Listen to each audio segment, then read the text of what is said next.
برادران ملت اسلامیہ، اللہ تبارک و تعالیٰ کا کروڑوں شکر احسان ہے کہ اس نے یہ بخشش، مغفرت اور رحمت والا مہینے کی سعادت پھر ہمیں عطا فرمائی۔ یہ اللہ کا کروڑوں شکر احسان کہ یہ مبارک مہینہ کی یہ مبارک بہاریں اور یہ سعادتیں ہمیں پھر اللہ نے دوبارہ نصیب عطا فرمائی۔ ورنہ بہت سارے ایسے لوگ جو پچھلے رمضان المبارک میں تھے، ہماری مجلسوں کی وہ زینت ہوا کرتے تھے، لیکن اب وہ ہمارے بیچ میں نہیں ہیں۔ لیکن اللہ کا شکر احسان ہے کہ اللہ نے یہ موقع عطا فرمایا، اور بڑے خوش نصیب ہے وہ لوگ کہ جو ایسے موقع کا فائدہ اٹھائیں اور اپنے اللہ کو راضی کر لیں۔ برادران ملت اسلامیہ، یہ بڑا ہی مبارک اور پیارا مہینہ ہے۔ اس مہینے میں اللہ تبارک و تعالیٰ اپنے بندوں پر بے شمار رحمتیں نازل فرماتا ہے۔ یہ وہ مبارک مہینہ ہے کہ اس مہینے کی 3 تاریخ کو حضرت سیدنا فاطمہ الزہرا رضی اللہ تعالی عنہا کا وصال باکمال ہوا۔ اگر ان کی زندگی پر اور ان کی سیرت پر بیان کیا جائے تو اتنا وقت نہیں ہے، بس ان کے مقام و مرتبے کے لیے اتنا ہی کافی ہے ہمارے لیے کہ رسول اللہ نے فرمایا کہ یہ تمام جنتی عورتوں کی سردار ہے، اور میدان محشر کے اندر یہ ندا دینے والا ندا دے گا کہ اے نبیوں، صدیقوں، شہداء، صالحین، اپنی نگاہیں نیچے کر لو، اس لیے کہ رسول اللہ کی پیاری بیٹی کی سواری آنے والی ہے۔ یہ شان حضرت فاطمہ الزہرا رضی اللہ تعالیٰ کی ہے، اور اسی مہینے کی 17 تاریخ کو اسلام کی ایک عظیم جنگ بدر کے مقام پر لڑی گئی۔ اسی مہینے کی 17 تاریخ کو محبوب رب العالمین ام المؤمنین حضرت سیدنا عائشہ صدیقہ رضی اللہ تعالیٰ عنہ کا وصال باکمال بھی ہوا، اور اسی مہینے کے اندر اللہ کے رسول صلی اللہ علیہ وسلم کی پیاری زوجہ محترمہ ام المؤمنین حضرت سیدنا خدیجہ الکبریٰ رضی اللہ تعالیٰ عنہ کا بھی وصال باکمال ہوا، اور اسی مہینے کی 21 تاریخ کو حضرت مولا علی شیر خدا رضی اللہ تعالیٰ عنہ جام شہادت سے آپ مالا مال ہوئے، آپ سے فراز ہوئے۔ برادران ملت اسلامیہ، اور اسی مہینے کے اندر اللہ نے حضرت ابراہیم علیہ السلام پر صحیفے نازل فرمائے، حضرت داؤد علیہ السلام پر توریت نازل فرمائی، حضرت موسیٰ علیہ السلام پر زبور نازل فرمائی، حضرت عیسیٰ علیہ السلام پر انجیل نازل فرمائی، اور یہی وہ مہینہ ہے کہ جس میں اللہ کا مقدس کلام قرآن مجید یہ لوح محفوظ سے پہلے آسمان پر نازل ہوا، اور وہاں سے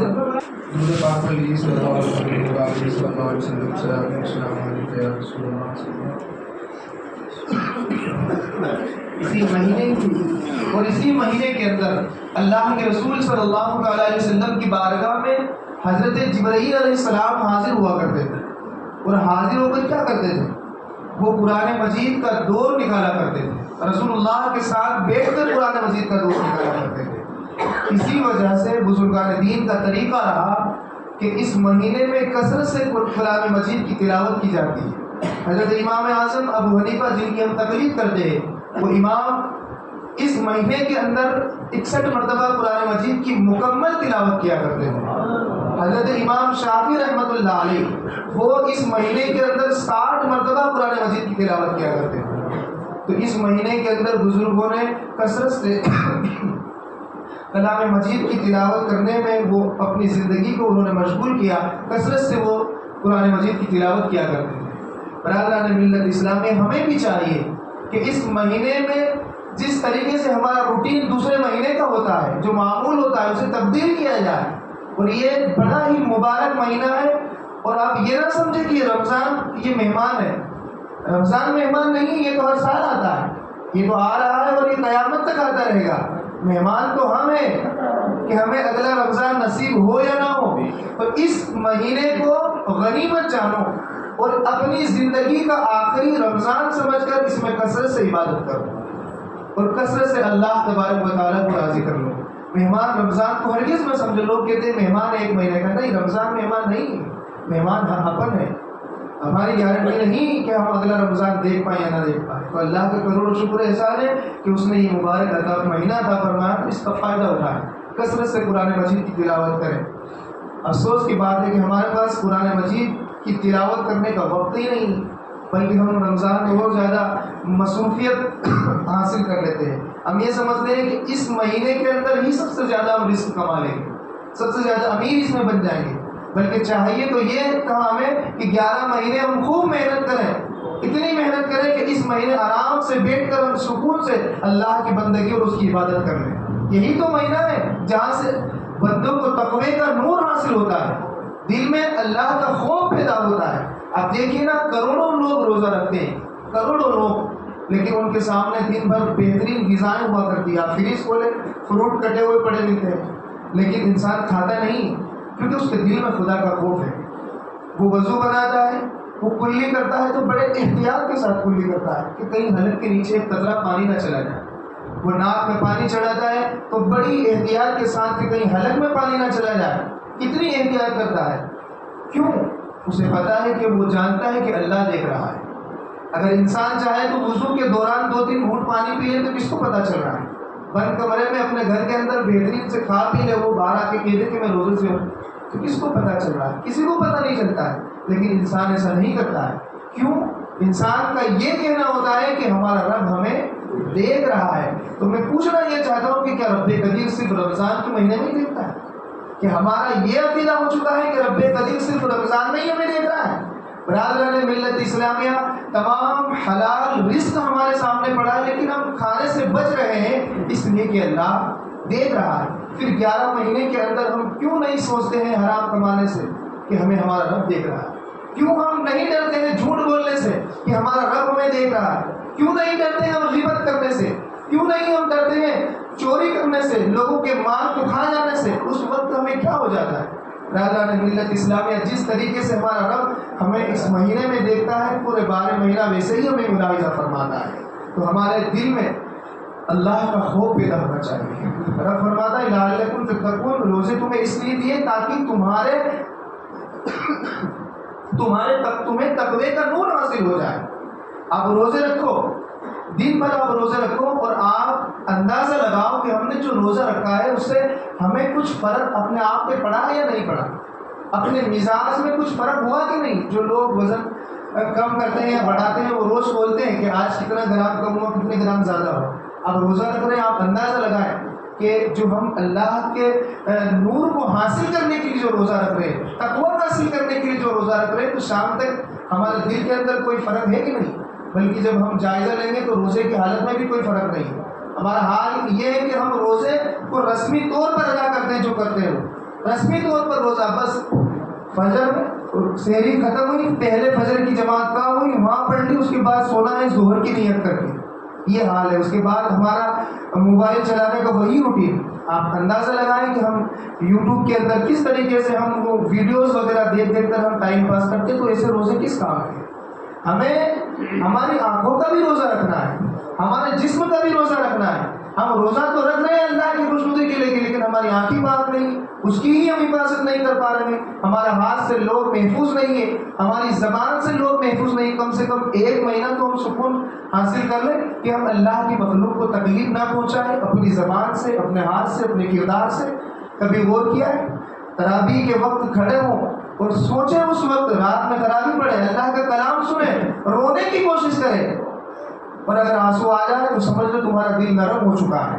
تمہارے اندر روزے کا نور داخل ہو رہا ہے۔ اور اگر کوئی فرق نہیں پڑ رہا ہے، تراویح کے بعد پھر وہی عیاشیاں، پھر ہوٹلوں کو آباد کرنا، پھر آدھی رات تک جاگنا، تو برادران ملت اسلامیہ، اس طریقے سے رمضان کی آپ بہاروں کا فائدہ حاصل نہیں کر سکتے ہیں۔ آپ یہ رسمی اس طریقے سے روزہ نہ رکھیں، بلکہ روزہ اس لیے رکھیں اللہ اور اس کے رسول صلی اللہ تعالیٰ علیہ وسلم کی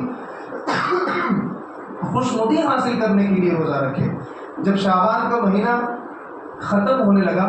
تو نبی کریم صلی اللہ علیہ وسلم نے ایک خطبہ ارشاد فرمایا، لوگوں سے کہا، اے لوگوں، عنقریب تمہارے بیچ ایسا مبارک مہینہ آنے والا ہے کہ وہ مہینہ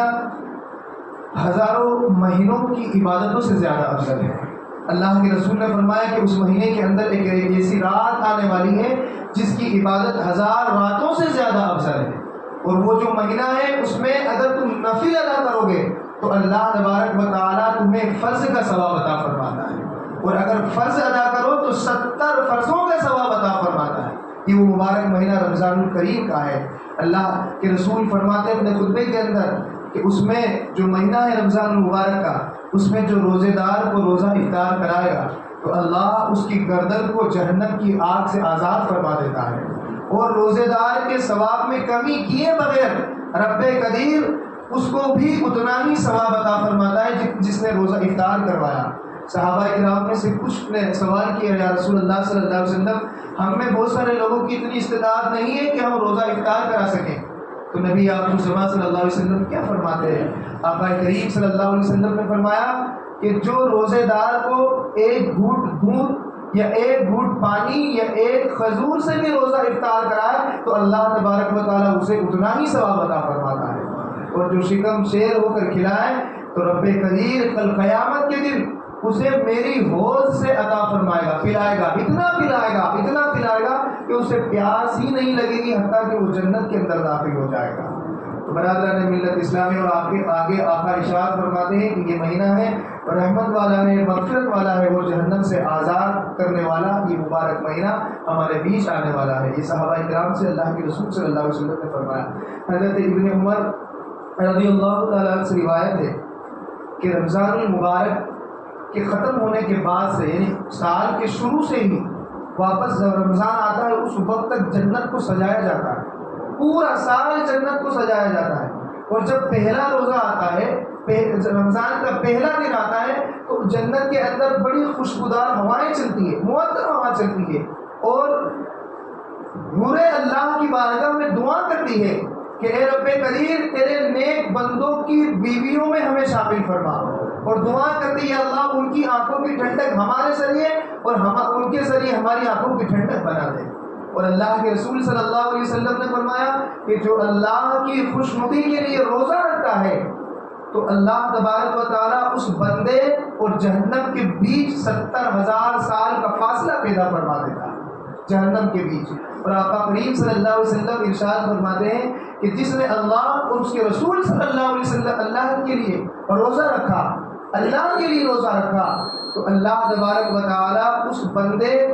اور جہنم کے بیچ ایک کھندق بنا دیتا ہے، اس کا فاصلہ زمین اور آسمان کے برابر ہوا کرتا ہے۔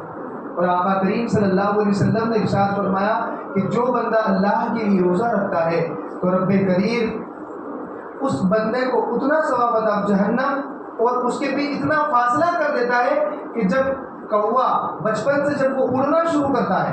اور وہ اڑتے اڑتے بڑھاپے تک پہنچتا ہے اور مر جاتا ہے، پوری زندگی جتنا اس نے اڑا اور جتنا فاصلہ طے کیا، اللہ اس بندے اور جہنم کے بیچ اتنا فاصلہ پیدا فرما دیتا ہے۔ فرمایا گیا ہے کہ یہ جو کوا ہے یہ 500 سال کی عمر پاتا ہے،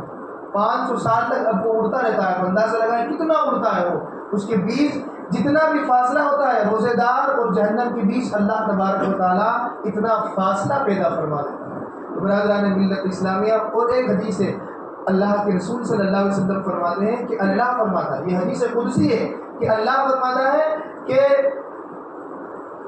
جو روزے دار ہے اس کو میں خود ہی جزا دوں گا، جو دوسرے اعمال ہے ان کو فرشتوں کے ذریعے اس کو جزا دی جائے گی، لیکن جو روزہ ہے اس کا جزا میں خود اسے عطا فرماؤں گا۔ آپ اندازہ لگائیں کہ اللہ تبارک و تعالیٰ کتنی پیاری جزا عطا فرمائے۔ اور ایک روایت کے اندر ہے کہ جو روزے دار ہے اس کے لیے یہ جنت میں جانے کا ایک دروازہ ہے جس کا نام ہے ریان، اس میں سے صرف روزے دار ہی داخل ہو پائیں گے، اور ندا دی جائے گی کہ کون کون روزے دار تھے وہ اس کے اندر سے داخل ہو جاؤ، اس کے اندر سے داخل ہو جائیں گے، اور پھر اس دروازے کو بند کر دیا جائے گا، صرف وہ روزے دار کے لیے وہ دروازہ ہے۔ لوگ تمنا کریں گے، آرزو کریں گے اس وقت کہ کاش ہم بھی روزہ رکھ لیتے اور آج اس دروازے سے ہم بھی داخل ہو جایا کرتے۔ برادران ملت اسلامیہ، روزے کی فضائل میں اگر حدیث بیان کیا جائے تو بے شمار ہے، بے شمار احادیث کریمہ موجود ہے۔ ہمیں چاہیے کہ ہم روزہ رکھیں اور اللہ کی بندگی کریں، اس کی عبادت کریں، لیکن افسوس کا مقام یہ ہے کہ ہم میں سے بہت سارے لوگوں کا حال یہ ہے کہ ہم روزہ نہیں رکھتے، اکثر نوجوان بھی روزہ نہیں رکھتے ہوئے نظر آتے، ان کے دل میں خدا کا خوف ہی نہیں ہے، پورے دن وہ گٹکا چباتے ہوئے نظر آتے ہیں۔ یہ قوم کا حال ہے۔ برادران ملت اسلامیہ، فرمایا گیا کہ ایک روزہ جس نے جان بوجھ کر کے چھوڑا 600 سال تک جہنم کی آگ کے اندر اسے ڈال دیا جائے گا، اور 50,000 سال کا ایک دن ہوگا، 600 سال تک جہنم کی آگ کے اندر وہ تڑپتا رہے گا، صرف ایک روزہ چھوڑنے کی وجہ سے۔ اور روزہ چھوڑنے کے بعد یہ گال پٹنے، یہ توبہ کرنے سے توبہ قبول نہیں ہوگی جب تک کہ جو روزہ چھوڑا نہیں ہے اس کو ادا نہ کر لے۔ اور ادا کرنے کی کیا ضرورت ہے؟ کیا صورت ہے؟ ایک روزہ جس نے جان بوجھ کر کے توڑا یا چھوڑا تو مسلسل کنٹینیو 60 روزے اسے لگاتار رکھنا ہوگا، 60 روزے، تب جا کر اس کا ایک روزہ ادا ہوگا۔ برادران ملت اسلامیہ، لوگوں کو احساس ہی نہیں ہے، لوگوں کے احساس کا مادہ ہی ختم ہو چکا ہے، لوگوں کے دلوں میں خوف خدا ہی بالکل ختم ہو چکا ہے۔ حال ہمارا یہ ہونا چاہیے تھا کہ ہماری آنکھوں سے آنسو اس مہینے میں بے شمار گرنا چاہیے تھا، تاکہ یہ آنسو کل قیامت کے دن ہماری بخشش کا ذریعہ بن سکے۔ قیامت کا ہی منظر ہے کہ جب اللہ کے رسول صلی اللہ علیہ وسلم کی امت کی طرف یہ آگ لپٹ کر آئے گی، بھاگتی ہوئی آئے گی، اس قدر لپٹ مارتی ہوئی آئے گی کہ جو رسول اللہ صلی اللہ علیہ وسلم کے امت کے جو نیک لوگ ہیں وہ حج پیش کریں گے، تاکہ جنہوں نے حج کیا وہ حج پیش کریں گے تاکہ یہ آگ رک جائے۔ جس نے روزے رکھے نیکی کی وہ اپنے تمام نیکی پیش کریں گے، لیکن وہ آگ نہیں رکے گی، وہ آگ بڑھتی رہے گی، لوگوں کی طرف بڑھتی رہے گی، حتیٰ کہ بالکل قریب آ جائے گی۔ اور پھر حضرت جبرائیل علیہ السلام ایک پیالے میں پانی لے کر رسول اللہ صلی اللہ علیہ وسلم کی بارگاہ میں حاضر ہوں گے اور عرض کریں گے، یا رسول اللہ صلی اللہ علیہ وسلم، اس پانی کو آپ اس آگ میں ڈال دیجئے، اس پانی کی وجہ سے وہ آگ ختم ہو جائے گی اور آپ کے امت کی طرف سے وہ آگ دور بھاگ جائے گی۔ اللہ کے رسول صلی اللہ علیہ وسلم نے جبرائیل علیہ السلام سے وہ پانی لیں گے اور اس آگ میں ڈال دیں گے، تو وہ آگ جس طریقے سے بھاگتی ہوئی آ رہی تھی وہ آگ ویسے ہی بھاگتی ہوئی واپس چلی جائے گی، اور حتیٰ کہ وہ آگ بجھ جائے گی۔ پھر نبی کریم صلی اللہ علیہ وسلم جبرائیل سے پوچھیں گے، یہ جبرائیل یہ کون سا پانی تھا، یہ کیسا پانی تھا جس سے آگ اس طریقے سے بھاگی؟ تو نبی آخر الزمان سے جبرائیل علیہ السلام عرض کریں گے، یا رسول اللہ صلی اللہ علیہ وسلم، یہ آپ کے امت کے ان لوگوں کے آنسو تھے جو خدا کے خوف میں تنہا رویا کرتے تھے، ان کے آنسو کی برکت سے اللہ نے آپ کی امت کی اس آگ کے عذاب سے محفوظ فرما لیا۔ تو برادران ملت اسلامیہ، ہمیں چاہیے کہ اس مہینے کا خوب فائدہ حاصل کریں اور اس مہینے کا احترام کریں۔ یاد رکھیں، اس مہینے کے احترام کی برکت سے اللہ تبارک و تعالی ہمیں دنیا اور آخرت میں کامیابی عطا فرمائے گا۔ ایک واقعہ سماعت فرمائے، ایک مجوسی ہے، وہ مجوسی کا بیٹا جو ہے وہ رمضان المبارک میں مسلمانوں کے بازار کے اندر کھا رہا تھا، تو اس مجوسی نے وہ دیکھا اور اس کے منہ پر تھپڑ رسید کر دیا اور کہا کہ تمہیں معلوم نہیں کہ مسلمانوں کا مہینہ یہ مبارک مہینہ چل رہا ہے، سب روزے دار ہیں اور تو کھا رہا ہے؟ تو اس نے کہا کہ آپ بھی تو کھاتے ہیں، میں نے کھایا تو کون سی بڑی بات کر دی، میں دیکھتا ہوں کہ آپ بھی کھاتے ہیں۔ تو اس کے باپ نے کہا کہ بیٹا میں کھاتا ہوں، لیکن میں اس مہینے کا احترام کرتا ہوں، میں چھپ کر کھایا کرتا ہوں، میں پوشیدہ کھاتا ہوں، میں ظاہر نہیں کھاتا ہوں، لوگوں کو دکھانے کے لیے میں نہیں کھاتا ہوں، بلکہ میں چھپ کر کھاتا ہوں۔ برادران ملت اسلامیہ، نجھت المجالس صفحہ نمبر 136 کے اندر ہے کہ اس شخص کا انتقال ہوا اور بخارا کے ہی ایک شخص کے خواب میں وہ شخص آیا، تو اس نے کیا دیکھا خواب میں کہ وہ شخص جس نے رمضان کی قدر کی تھی وہ جنت کی بہاروں کے اندر ٹہل رہا ہے، وہ جنت کے اندر گھوم رہا ہے، آرام پا رہا ہے۔ تو اس نے کہا کہ تو مجوسی تھا، تو آگ کو پوجنے والا تھا، پھر تجھے یہ اتنا فائدہ کیسے حاصل ہو گیا، تجھے جنت کیسے مل گئی؟ تو اس بندے نے کہا کہ بے شک میں آگ کو پوجنے والا تھا، میں مسلمان نہیں تھا، لیکن میں نے رمضان کی قدر کی، رمضان کی اہمیت کو سمجھا اور اس کی قدر کی، تو رب قدیر نے مرنے سے پہلے مجھے کلمہ طیبہ نصیب فرما دیا اور پھر مرنے کے بعد مجھے جنت عطا فرما دی۔ تو برادران ملت اسلامیہ، ایک مجوسی ہو کر اگر رمضان کی وہ قدر کر لے، رمضان کی اہمیت کو سمجھ لے، تو اللہ ایمان کی دولت سے بھی مال فرما دیتا ہے اور جنت میں اعلیٰ مقام بھی عطا فرما دیتا ہے۔ تو بتاؤ، ہم غلامان مصطفیٰ صلی اللہ علیہ وسلم اگر ہم رمضان کی قدر کریں گے، ہم رمضان کی اہمیت کو سمجھیں گے، تو ہمیں کتنا بڑا انعام ملنے والا ہے، یہ غور کرنے کا مقام ہے۔ لیکن افسوس کی بات یہ کہ ہم مسلمان ہو کے ہم روزے نہیں رکھتے، اور جو روزے رکھتے ہیں ان کا حال یہ کہ دن بھر سونے میں گزار دیتے ہیں اور وہ موبائل کے اندر گزار دیتے ہیں اور پوری رات عیاشیوں میں گزار دیتے ہیں۔ اللہ کی بارگاہ میں دعا ہے کہ میرے کہنے آپ کے سننے میں کسی طرح کی کوئی غلطی تو معاف عطا فرمائے۔